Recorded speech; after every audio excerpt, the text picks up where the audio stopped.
Hello. Hello. In the Harvard Museum of Anthropology and Natural History and such like, there is a living fossil. Well, it's dead now. A dead fossil.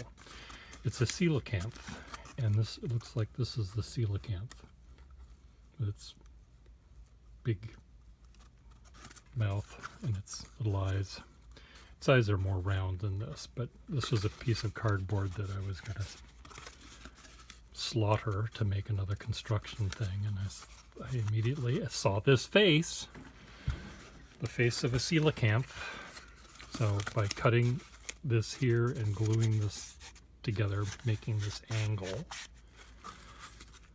I'm able to make not only a coelacanth head, but one that can talk. I just have to learn how to become a ventriloquist. Wouldn't that be fun? See me on America's Got Talent, coming out on stage with this and having a little conversation. We used to have a show on TV called The Gong Show, which had talented with lots of quotation marks around it, people. Some were actually, in fact, talented. Some were just, they couldn't hit the gong fast enough. Anyway, it's all right. All right, it's all right. God, that dates me. That little, it's all right, it's all right. Outside my building, outside my window, there are three things that keep me from jumping out of a window and killing myself. Defenestration. One is I go to a potluck on Wednesday nights, which gets me out of the house, and I get to meet people that are interesting. And on the weekends, I go out with urban sketchers and get outside and breathe fresh air and meet people that are interesting. And those two activities keep me from wanting to kill myself. And the other thing that keeps me wanting to jump out my window. The third thing is I can't get to my window because there's too much shit in the way. But I can see through my window. And outside my window is this big wheeled orange and white crane that's building the railroad outside my window. And it made me get my orange paper. Where's my white paper and my black paper?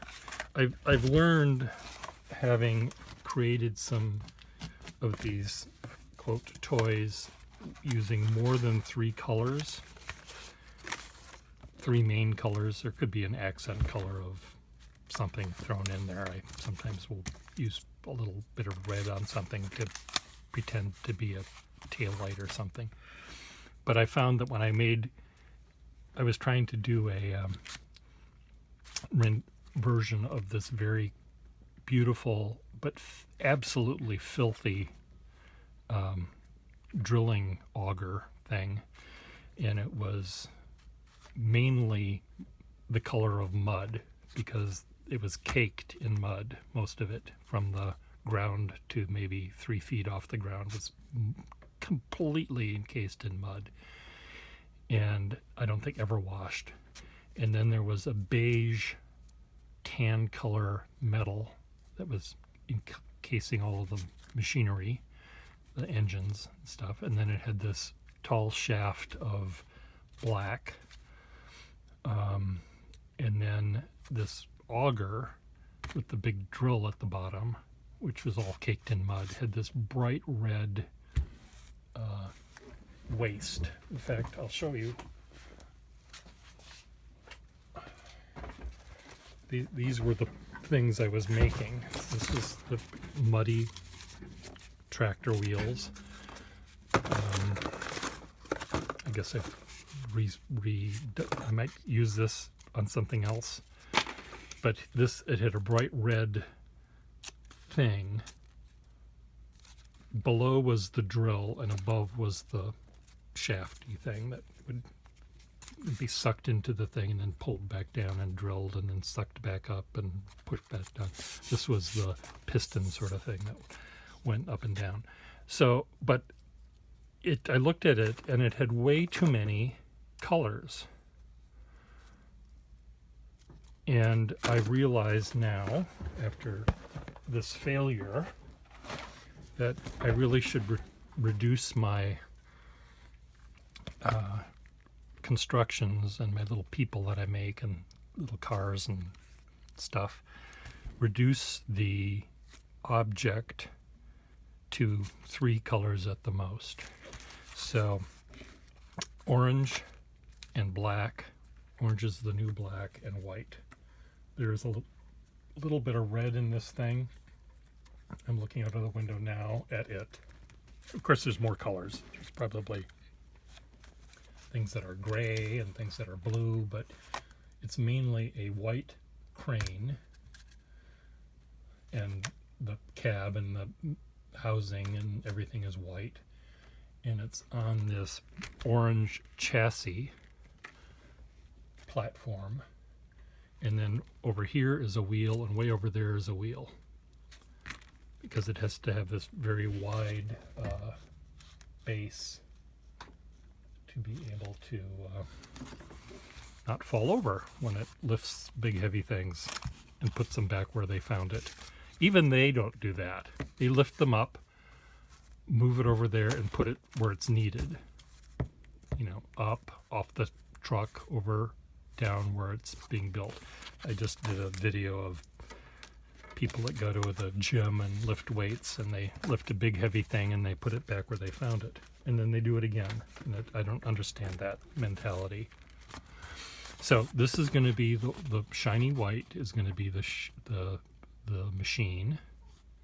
I think all of this, another thing for me is the shininess of the paper, and I think all of it has to be relatively shiny.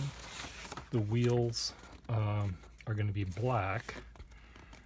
This is not very shiny though, is it? But I think I can make it shiny and not shiny. I think that that's okay in my universe of how this works. Anyway, so this is a crane that has it telescopes out.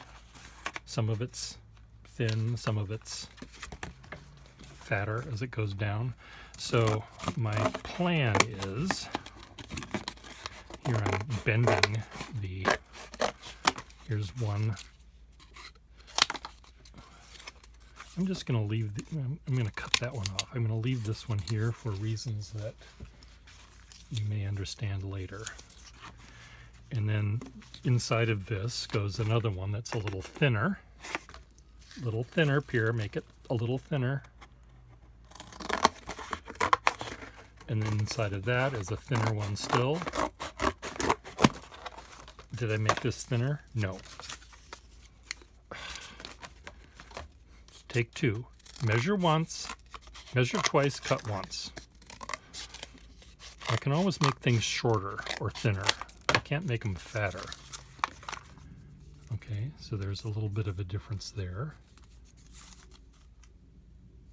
I need to make it more different than that. I think that's fine. Okay, thinner still. I think this has 4 telescopes. So the last time I went to the Urban Sketchers, which was at the Harvard Pier. God, what is wrong with you? What planet are you from? Just follow your advice. You just gave some people very nice advice, and why don't you follow it?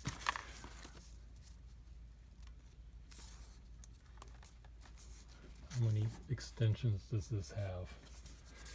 This is this is retracted right now, and I don't exactly know how long do I want to have be retracted, or do I want to have it long? I have to figure that out. I'm going to make one more because I can. This time, see if I can measure it correctly. Meanwhile, I'm using up all of this white that I need for other purposes. No. God, Pierre Gustafson. Tell you what, I'm just going to make it fatter. Yeah, fatter. Is this fatter? Did I make this fatter? I don't even know. Yes. Okay, I've got my telescoping bits. So anyway, the last time I was at Urban Sketchers was at Harvard Square, and next to me was three guys that had never been to these meetings before. And one of them, I believe, was the advisor to the others. And he was sounding like he was a professional of some sort. The guy that was drawing, there was only one guy drawing, and he was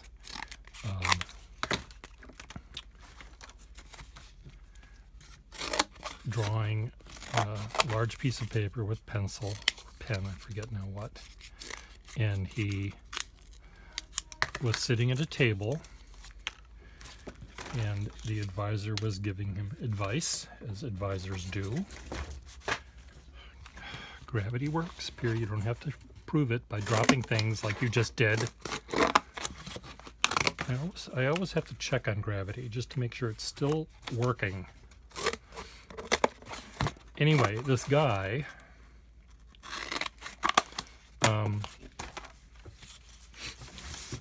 that was drawing one of the gates at Harvard Square.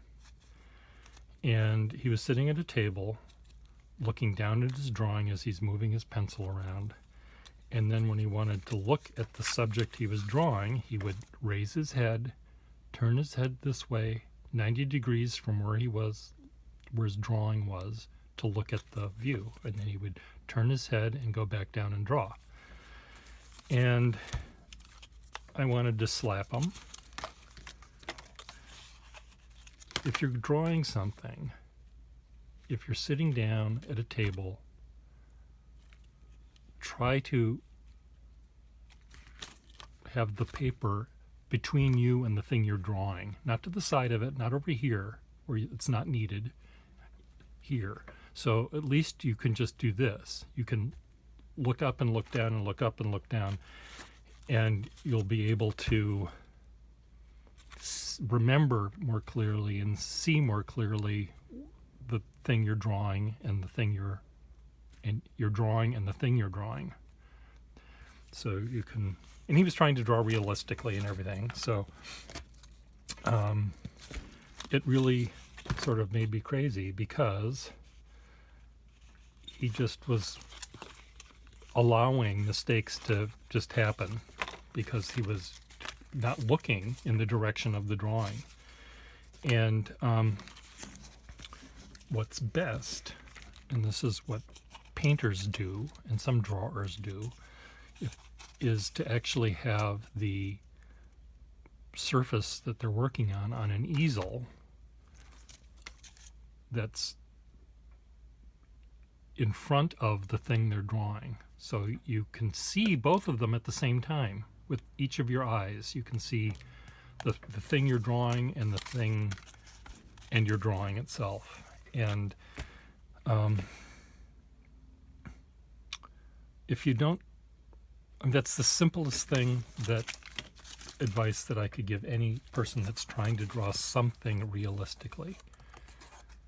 Set it up so you can see your drawing and the subject at the same time with both eyes. So am I doing that right now? No. The thing I'm making is over there. But right now I'm just cutting the pieces. I'm not actually copying the thing yet. But when I do, I will,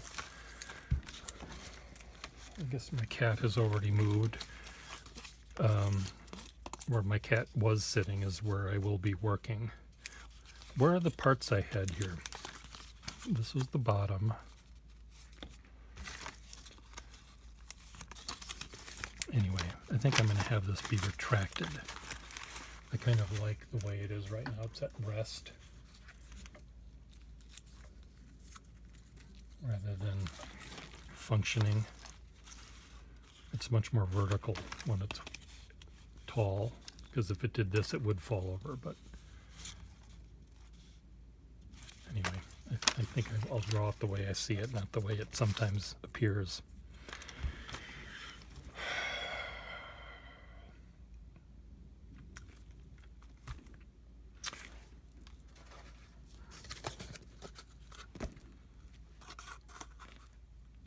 Bye.